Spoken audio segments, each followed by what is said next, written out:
اسے تو یوں لگ رہا تھا جیسے وہ ہر بھوک ہر پیاس بھول چکی ہو۔ پورے وجود میں ایک توانائی سی آ چکی تھی۔ خوشی سے چہک کر کودنے لگی اور تالی بجا کر بولی کہ ابا یہ سب کچھ آپ میرے لیے لائے ہیں؟ صادق نے اپنی بچی کو اتنا خوش دیکھا تو اگلے ہی پل اسے اپنی گود میں اٹھا لیا، پھر کہنے لگا کہ نہیں نہیں، یہ میں تمہارے لیے نہیں بلکہ اپنی راج دلاری رمشا رانی کے لیے لایا ہوں۔ یہ سن کر اپنے باپ سے تھیلے لے کر باپ کی گال پر بوسہ دے چکی تھی۔ تھیلوں میں آج صادق سموسے پکوڑے اور تھوڑا بہت پھل بھی لایا تھا۔ جب سلمہ نے باپ بیٹی کے ہاتھ میں کھانے پینے کی اشیاء دیکھیں تو اس کے ماتھے پر بل پڑ چکے تھے۔ صادق کہنے لگا کہ آج میری رمشا رانی نے پہلا روزہ رکھا ہے، آخر اس کے لیے یہ سب کچھ لانا تو بنتا تھا۔ اتنا سن کر رمشا مسکرا اٹھی تھی، کہنے لگی کہ ابا آپ میرے لیے صرف پکوڑے لے آتے وہی بہت تھا، اتنا سب لانے کی کیا ضرورت تھی؟ صادق کہنے لگا کہ بیٹا میں جو کچھ کماتا ہوں تمہارے لیے ہی تو کماتا ہوں، اگر تم پر نہیں لگاؤں گا تو کس پر لگاؤں گا؟ اس پر سلمہ ایک مرتبہ پھر آگے بڑھی تھی، کہنے لگی کہ ہاں ہاں، آج جو بھی روزے کی حالت میں محنت مزدوری کی ہے اس سے یہ ساری مہنگی چیزیں لے کر آ گئے ہو۔ جانتے ہو کہ گھر کا راشن نہیں ہے، کتنے روز سے ہم سوکھی روٹی کھا کر گزارا کر رہے ہیں، سالن کے نام پر صرف پانی میں مرچیں اور نمک گھول کر نوالے ڈبو ڈبو کر کھا رہے ہیں، لیکن تم ہو کہ اتنا خرچہ کر کے آ گئے۔ رمشا کا چہرہ ایک مرتبہ اترا تھا، لیکن اگلے ہی پل صادق نے ماتھے پر گھوری ڈال کر اسے خاموش کروا دیا کہ بچی کا دل نہ ٹوٹے۔ افطاری کا وقت ہوا تو سامنے پلیٹ میں سموسے پکوڑے جلیبی پڑی تھی۔ یہ ساری چیزیں دیکھ کر تو رمشا خوش ہو چکی تھی۔ اس نے تو اللہ پاک سے صرف پکوڑے لانے جتنے پیسے مانگے تھے، مگر دیکھو تو اللہ تعالیٰ نے اس کے ابا کو اتنا کچھ عطا کیا تھا کہ وہ اس کی سوچ سے بھی بڑھ کر اشیاء لے آئے تھے۔ یہی تو تھی اس کی چھوٹی چھوٹی خوشیاں۔ سب نے مل کر افطار کیا تھا۔ افطار کے بعد اپنے پاس موجود ایک پیکٹ کو صادق نے اپنی بیٹی کی جانب بڑھایا۔ وہ کتنے روز سے پیسے جوڑ رہا تھا اور آج جب بیٹی نے پہلا روزہ رکھا تو یہی صحیح وقت تھا کہ وہ اسے یہ تحفہ دے سکے۔ جب رمشا نے تحفہ کھولا تو اس میں نئے جوتے تھے۔ کئی ہفتوں سے رمشا ٹوٹے ہوئے جوتے پہن کر اسکول جا رہی تھی۔ اگر برسات ہوتی، موسم خراب ہوتا تو اس کے جوتوں میں کیچڑ اور مٹی گھس جایا کرتی تھی۔ بعض دفعہ تو نوکیلی چیز بھی اس کے پیروں کو چبھ کر زخم کر چکی تھی۔ اس نے ایک مرتبہ ہی اپنے ابا سے فرمائش کی تھی کہ ابا مجھے نئے جوتے لا دیں، لیکن ایک مرتبہ پھر سلمہ اسے ٹوک چکی تھی کہ کون سا ننگے پیر جاتی ہو، جوتی پہن کر ہی جاتی ہو نا، کیا گھر کے حالات نہیں دیکھتی؟ تمہیں تو اپنے ابا کا احساس ہی نہیں ہے۔ اس کے بعد رمشا نے دوبارہ ابا سے کوئی فرمائش نہیں کی تھی، لیکن اسے کہاں خبر تھی کہ اس کے ابا ایک ایک پائی جوڑ کر اس کے لیے جوتے لے رہے ہیں۔ ان جوتوں کو دیکھ کر وہ ایک مرتبہ پھر تشکر بھرے انداز میں اپنے ابا کو دیکھنے لگی، جبکہ وہیں دل ہی دل میں سلمہ بڑبڑا کر رہ چکی تھی۔ رمشا تو اپنے نئے جوتے لے کر افطاری کے بعد وہاں سے چلی گئی، لیکن جب سلمہ کا بگڑا ہوا چہرہ صادق نے دیکھا تو اپنے ماتھے پر بل ڈال کر کہنے لگا کہ سلمہ خاتون، کبھی کبھی تم میں مجھے سوتیلی ماں والے رنگ نظر آتے ہیں۔ یہ وہ طعنہ تھا جسے سن کر سلمہ تڑپ اٹھی تھی۔ اگلے ہی پل اس کے ماتھے پر آئے ہوئے سارے بل گویا غائب ہی ہو چکے تھے۔ حیرت سے اور بے یقینی سے وہ وہیں دسترخوان پر ہی بیٹھی صادق کو دیکھنے لگی، جہاں کچھ دیر پہلے غصہ تھا۔ انہی آنکھوں میں اب موٹے موٹے آنسو آنے لگے تھے۔ اگلے ہی پل منہ کھول کر دھاڑے مار مار کر رونے لگی، کہنے لگی کہ ہاں ہاں، سوتیلی ہی لگوں گی نا میں، آپ کا اور آپ کی بیٹی کا بھلا چاہتی ہوں۔ اس گھر کا خرچ کتنی مشکل سے میں چلاتی ہوں یہ مجھے ہی پتہ ہے، لیکن ایک آپ ہیں جس کو میری ہر بات سوتیلی ہی لگتی ہے۔ بیٹی کو اس لیے ذرا کنٹرول میں رکھتی ہوں کہ یہ بڑے اونچے اونچے خواب دیکھنا شروع ہو گئی ہے، لیکن تم تو مجھے ہی برا کہو گے۔ میں ہی بری ہوں کیونکہ میں تمہاری دوسری بیوی ہوں، سوتیلی ماں ہوں رمشا کی۔ یوں سلمہ کو روتے دیکھ کر صادق جی بھر کر ہنسا تھا، کہنے لگا کہ بس بس جانتا ہوں میں، تم میری بیٹی سے بہت محبت کرتی ہو، لیکن یوں بات بات پر اسے ٹوکا مت کرو، خیر سے میری اور تمہاری اکلوتی بیٹی ہے۔ سلمہ بھی آنسو پونچھ کر گہری سانس خارج کر چکی تھی۔ سلمہ پہلے سے شادی شدہ تھی، بڑی ہی نخریلی اور جھگڑالو قسم کی تھی۔ تعلق بھی اچھے کھاتے پیتے خاندان سے تھا۔ جب شادی ہو کر اپنے سسرال گئی تو وہاں اس کے نخرے اور جھگڑالو رویہ یوں ہی برقرار رہا، نہ ہی ساس سے بنا کر رکھی اور نہ ہی شوہر سے۔ ذرا ذرا سی بات پر لڑتی جھگڑتی رہتی اور شور مچائے رکھتی تھی۔ یہی وجہ تھی کہ پہلی شادی زیادہ عرصے تک چل نہ سکی۔ شوہر بڑا ہی اچھا تھا، پہلے تو پیار سے سلمہ کو سمجھاتا رہا کہ تم میری ماں کے ساتھ بدتمیزی مت کرو، یہ گھر تمہاری ذمہ داری ہے، تم اس کے کام نہیں کرو گی تو اسے کون سنبھالے گا؟ تو کیا باہر کی خواتین آ کر سنبھالیں گی؟ مگر جب سلمہ نہ سمجھی اور اپنی ہٹ دھرمی پر برقرار رہی اور ہر بار یہی کہا کہ میرا میکہ میرے سر پر موجود ہے، خیر سے میرے 5 بھائی ہیں، تم نے اگر مجھ پر ہاتھ اٹھانے کی کوشش کی یا میرے ساتھ غلط رویہ رکھا تو وہ 5 کے 5 تمہیں چوراہے پر کھڑا کر کے فائر مار دیں گے۔ یہ وہ دھمکیاں تھیں جنہیں سن کر آخر کار اس کے شوہر کا دل بھی اس سے اچاٹ ہو چکا تھا، اور پھر وہ ہوا جو کہ سلمہ کے وہم و گمان میں بھی نہیں تھا۔ سلمہ کے پہلے شوہر نے روز روز کی چک چک اور لڑائی جھگڑے سے تنگ آ کر اسے طلاق دے دی۔ طلاق لے کر دھاڑے مارتے ہوئے وہ اپنے میکے پہنچی تھی۔ ماں نے تو اپنے جگر گوشے کو سینے سے لگا لیا تھا، لیکن جب بھائیوں تک یہ خبر پہنچی تو وہ غصے سے لال پیلے ہو چکے تھے۔ چند ماہ تک تو سلمہ عدت پوری کرتی رہی، رونے دھونے ڈالتی رہی، صدمے کی کیفیت میں رہی، لیکن جیسے جیسے یہ شادی اور طلاق کا روگ اس کے دل و دماغ سے اترا تو ایک مرتبہ پھر اپنی ہٹ دھرمی اور ڈٹھائی پر واپس پلٹنے لگی۔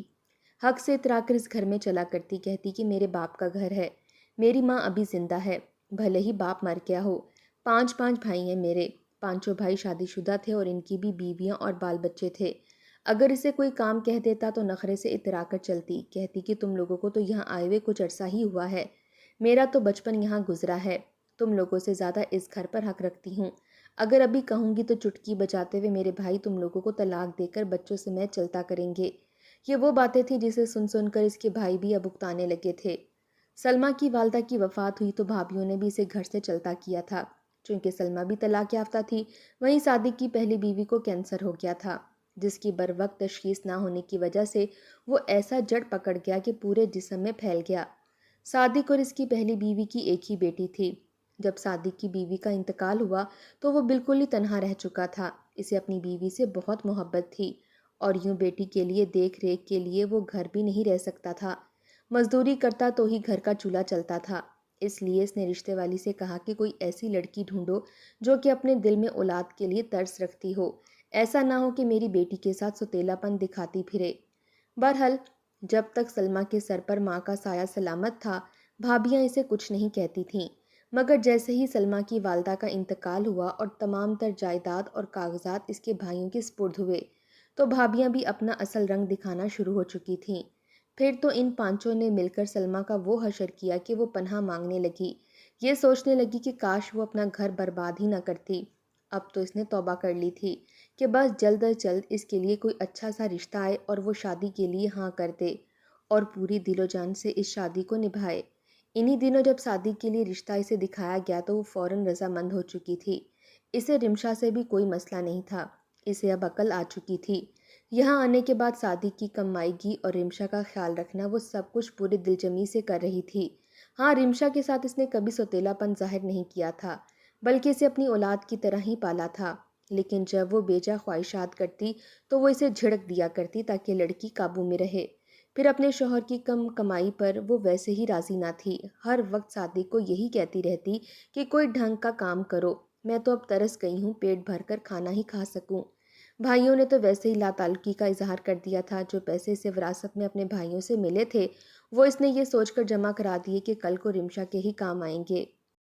غریب لوگ تھے، دھاڑی دار تھے، آخر کہاں سے اتنے پیسے جمع کر سکتے تھے جو کل کو مشکل وقت میں کام آ سکتے۔ بہرحال اس روز سلمہ کچن میں کھانا بنا رہی تھی، ابھی روٹیاں توے سے اتری ہی تھی کہ دروازے پر دستک ہونے لگی۔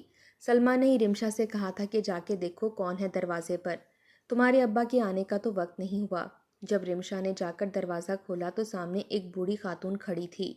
رمشا اسے اچھے سے پہچانتی تھی، یہ ان کے پڑوس میں ہی رہنے والی ایک بیوہ بے سہارا عورت تھی۔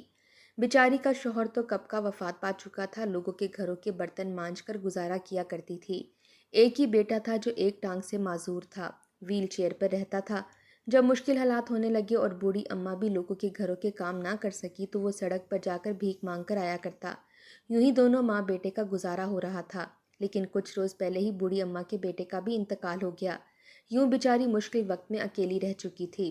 رمشا نے انہیں دیکھا تو گھر میں آنے کی دعوت دی، مگر وہ خاتون ہانپتے ہوئے اٹکتے ہوئے رمشا سے کہنے لگی کہ بیٹا مجھ میں اتنی ہمت نہیں ہے جو 2 قدم بھی چل سکوں، 2 روز سے کچھ بھی نہیں کھایا، گھر میں تو اناج کا ایک دانہ بھی موجود نہیں ہے، اگر تمہارے ہاں کھانے کے لیے کچھ موجود ہے تو مجھے دے دو، میں بڑھیا تم لوگوں کو دعا ہی دے سکتی ہوں، خدا تم لوگوں کے رزق میں اضافہ فرمائے۔ رمشا نے جب اس عورت کی خراب حالت دیکھی تو وہ سیدھا کچن میں چلی گئی۔